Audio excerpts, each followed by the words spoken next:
Welcome to my channel. Listen to my stories every day. Comment, like and subscribe to my channel. Enjoy listening. The wheels of my suitcase clatter against the polished floor of the airport, mirroring the disjointed rhythm of my thoughts.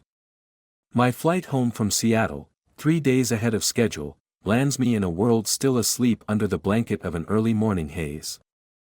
The unexpected conclusion of the negotiations, spearheaded by my ever-demanding boss, gives me a bitter taste of relief mixed with annoyance. He had sent me across the country to finalize this deal, stressing its importance with a vehemence that now feels suspicious. I hail a cab, the city blurring past as we navigate the quiet streets. The driver's occasional attempts at conversation fade into the background of my preoccupied mind. Thoughts of a warm welcome from Sarah, my wife of 5 years, offer some comfort. The image of her smile, the sound of her laugh, how she'd throw her arms around me, it all floods my mind with warmth. The taxi pulls up to our home, a quaint suburban house we bought just after our marriage. Lights are off, the world still cloaked in pre-dawn shadows. I tip the driver and roll my suitcase up the driveway. The key turns in the lock with a familiar click, a sound that always signifies the end of one journey and the beginning of domestic bliss.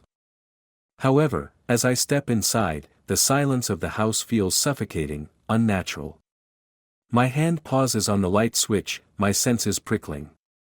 There's a sound, a muffled one, coming from upstairs. My heart begins to race, not with the excitement of surprising Sarah, but with a burgeoning dread. I ascend the stairs, the noise growing clearer with each step. Laughter. Not just any laughter, Sarah's, intermingled with a deeper, unmistakable tone that curdles the blood in my veins. It's Richard, my boss. His booming guffaws have echoed through many a conference room, but here, in my own hallway, they sound grotesque. The bedroom door is ajar. I push it open, the scene before me slicing through any remnants of denial. There they are, Sarah and Richard, tangled in what should have been our sacred space. The shock pins me to the spot, a silent spectator to my own life crumbling. Richard looks up, his expression morphing from satisfaction to shock. Sarah's eyes widen, her mouth forming my name, but no sound comes out. I stand there, words deserting me, as a cold, calculating anger begins to simmer within. Richard, always the opportunist, stammers out an apology, his voice oily with deceit. Sarah pleads, tears streaking her face, but her excuses land on my deaf ears. The trust, the love, it's all shattered in a heartbeat. As I back away from the doorway, a sinister clarity takes hold. Richard had orchestrated this trip, perhaps knowing what I would come home to. They had underestimated me, thought I would crumble, retreat, accept defeat. But as I step outside into the chill of the early morning, a plan begins to take root in my mind. A plan for revenge, as meticulous and devastating as the betrayal I've just witnessed. I'll start by securing my position at the company, using Richard's indiscretion as leverage. Sarah's world, carefully curated with lies and deceit, will crumble piece by piece.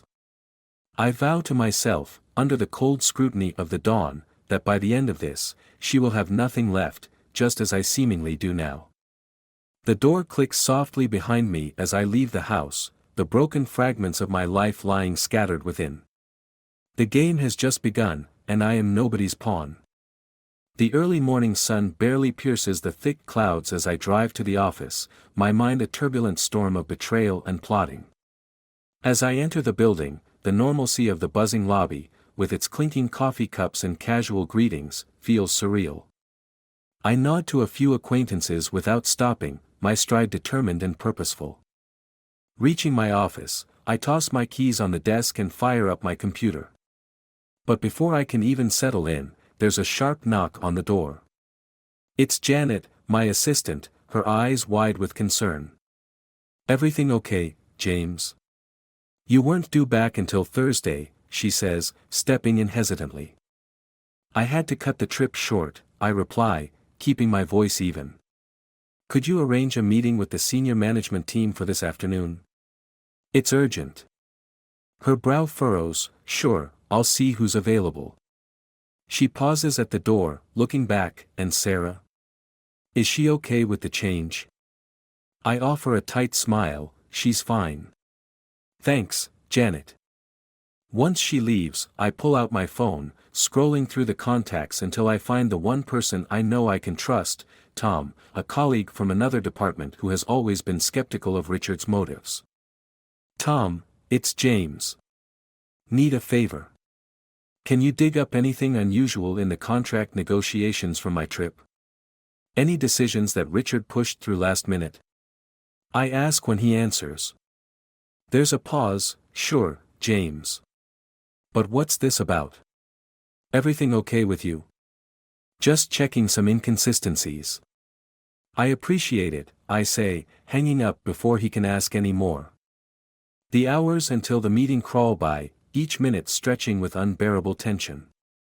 Finally, as the senior management files into the conference room, I take my place at the head of the table, where Richard usually sits. His eyes narrow as he enters last, a questioning look aimed at me, but I ignore it, focusing on the other faces around the table. Thank you all for coming at short notice, I begin, my voice steady despite the inner turmoil. I've called this meeting to discuss some irregularities I found related to our Seattle deal. It appears there were last-minute changes made to the contract that weren't cleared with legal. A murmur runs through the room. Richard's face tightens, his hands clenching into fists on the table. What are you implying, James? Richard's voice is low, dangerous. Simply that we might be at risk legally if these changes aren't reviewed, I reply, locking eyes with him. I've asked Tom to look into it, to ensure everything is above board. You're overstepping, James. You should have brought this to me first, Richard snaps, his veneer of control slipping. Given the nature of the changes, I thought it best to bring it to the whole team, I say, my response calculated to undermine his authority without overtly accusing him of anything yet. The meeting ends with an uneasy agreement to review the contracts. As the room empties, Richard grabs my arm, pulling me aside. What's your game, James? He hisses, his face inches from mine. No game, Richard. Just making sure we're protected, I reply smoothly, pulling away from his grasp. We wouldn't want any surprises, would we? As I walk back to my office, I know I've set the stage for a deeper investigation into Richard's actions, one that could potentially ruin him. But this is just the beginning. Sarah and Richard have started a game they cannot win, and I am determined to expose every deceit, every betrayal, no matter what it takes. The thought of revenge keeps me focused. This isn't just about punishment, it's about reclaiming my life and dignity, one calculated move at a time. The constant hum of the office serves as a backdrop to my sharpened focus. With every passing hour, my plan to dismantle Richard's facade of integrity gathers momentum. My phone vibrates with a message from Tom, urging me to meet him in the privacy of the company's small courtyard. When I step outside, the cool air is a sharp contrast to the stifling tension inside. Tom is already there, pacing nervously. James, I got those documents you asked for, he begins, handing over a folder stuffed with papers. There are discrepancies, all right.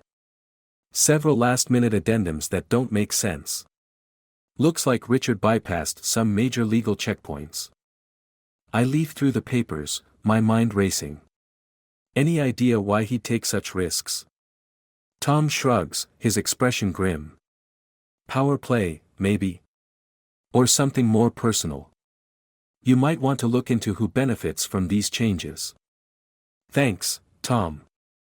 Keep this between us for now, I say, slipping the folder under my arm. Back in my office, I delve into the documents, piecing together a pattern of questionable decisions that all seem to benefit one particular client, a client who, I discover, is secretly one of Richard's personal acquaintances. Mid-investigation, my office phone rings. It's Janet, her voice a whisper. James, Sarah's here. She's asking for you. A jolt of mixed emotions hits me, but I steady my voice. Send her in, Janet. Sarah enters tentatively, her usual confidence replaced by hesitation. She stops a few feet away from my desk, her hands clasped nervously in front of her. "James, can we talk?" Her voice is barely above a whisper, a stark contrast to her usual assertiveness. I nod, gesturing to the chair across from me. "What is it, Sarah?" She takes a deep breath. "I know what you must think of me, and you're right. But it's not what it looks like. Richard, he's been manipulating me. Threatening to end my career if I didn't comply." Her words hang in the air, laden with implication. I regard her skeptically, aware of her ability to manipulate situations to her advantage. "And why should I believe you now, Sarah?" She meets my gaze, her eyes welling up. "Because I want to help you bring him down. He's done this to others, James. We can stop him together." I lean back in my chair, considering her offer. Could she be playing me, or is this an opportunity to use her knowledge to my advantage? "Okay, Sarah," I finally say. "You're in. But remember, I'm doing this to expose the truth, not to mend our relationship." Relief washes over her face, mixed with a hint of resolve. "Thank you, James. You won't regret this." As she leaves, I turn my attention back to the documents. With Sarah's insider knowledge and Tom's findings, I have the beginnings of a formidable case against Richard. But I need more concrete evidence to expose him completely. I pick up the phone and dial another trusted colleague in finance. "Hey, it's James. I need a favor. Can you pull up all transactions related to the Seattle project? Look for anything that doesn't seem to align with standard protocol." "Got it, James. I'll send what I find directly to you," he responds. Hanging up, I feel the gears of justice beginning to turn. Richard's downfall is imminent, and with it, a chance to reclaim the life he tried to destroy. But I know the path ahead will be fraught with challenges. Richard is cunning and well-connected, he won't go down without a fight. Yet, with each piece of evidence, each ally I gather, I'm building a case that even he can't manipulate his way out of. The endgame is clear, and I am ready for whatever comes next. The office is unusually quiet as I arrive early, the first rays of dawn casting long shadows across the floor. Today is the day everything comes to a head, the culmination of weeks of careful planning and precarious alliances. My desk is cluttered with evidence, each document a damning piece of the puzzle that will bring Richard down. As I review the files, my phone buzzes with a message from my finance colleague: "Found something big. Meet me ASAP." My pulse quickens. This could be the linchpin in our case. I hurry to the finance department, where I'm handed a flash drive.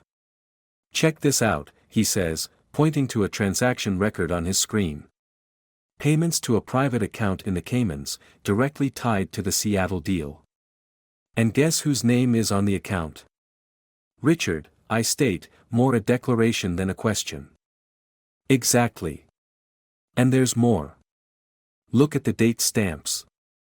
These transactions started 6 months ago, right when he started pushing for the Seattle project. Armed with this new information, I head to an emergency board meeting, the flash drive burning a hole in my pocket. The boardroom fills quickly, the air thick with tension. Richard is already there, his face a mask of composure. As the meeting begins, I lay out the evidence, each piece more incriminating than the last. The room is silent, all eyes on me, then shifting to Richard as his betrayal becomes undeniable. Richard laughs, a sound devoid of humor. "You think you have me cornered, James? This is a misunderstanding. I can explain everything." But before he can continue, the door opens. A woman enters, no one I recognize at first. Then it clicks. She's the external auditor from a firm we consulted last year. "I believe I can clear up this misunderstanding," she says, her voice cutting through the tension. She lays out her findings, corroborating everything I've presented. Richard's facade crumbles as his schemes are laid bare, his connections to the Cayman account undeniable. But then Richard stands, straightening his jacket as if preparing for a counterattack. Well, it seems I've been outplayed. But you're forgetting one thing, James. All eyes are on him, the room holding its breath. I wasn't working alone. A gasp goes through the room, and I feel a chill as Richard's gaze turns to Sarah.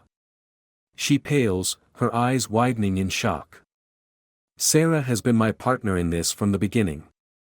Isn't that right?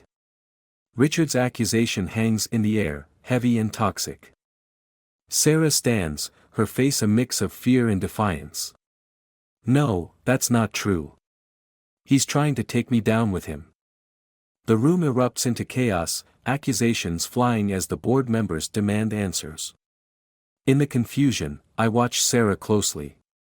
Her reaction seems genuine, but doubt nags at me. Then, the unexpected happens. Richard laughs amidst the uproar, a hollow, bitter sound.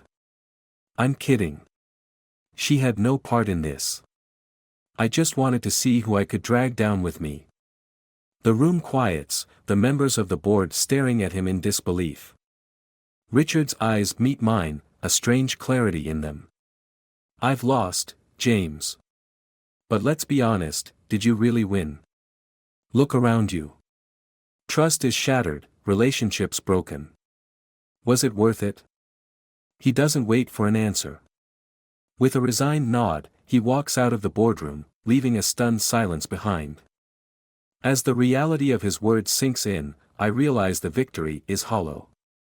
The company will recover, but the personal costs are irrevocable. Sarah approaches me, her expression unreadable. James, I hold up a hand, stopping her. No need, Sarah. It's over. She nods, tears in her eyes, then turns and leaves. Alone, I reflect on Richard's parting words. Victory had come at a steep price. As I gather the documents, preparing to leave, I decide it's time for a fresh start, perhaps a new place where the shadows of betrayal don't linger in every corner. The intrigue is resolved, the plot unraveled, but the ending is far from what I had imagined. In the quest for justice, I had lost part of myself. Maybe now, I could start to find it again.